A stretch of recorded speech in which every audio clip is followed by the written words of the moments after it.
Hello दोस्तों, प्रणाम। राधे राधे। कैसे होंगे? आशा करते हो आप लोग अच्छे होंगे।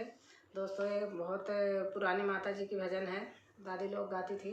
एक भजन बहुत अच्छी है, आप लोगों को अच्छी लगेगी। लाइक शेयर सब्सक्राइब करना और कमेंट में लिख के ज़रूर बताना ये कैसे लगी।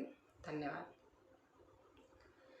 चलो ना सखी हाली हाली माई दरबार हो, चलो ना सखी हाली हाली माई दरबार हो, चलो ना सखी हाली हाली।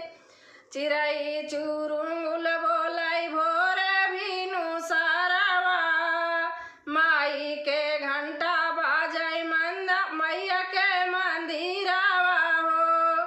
चिड़ै चुरुंगुल बोलै भोरे भिनु सारवा, माई के घंटा बाजै मैया के मंदिरवा हो।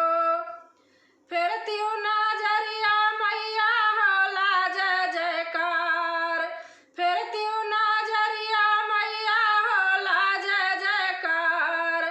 चलो ना सखी हाली हाली माई के दरबार हो, चलो ना सखी हाली हाली माई के दरबार हो, चलो ना सखी हाली हाली।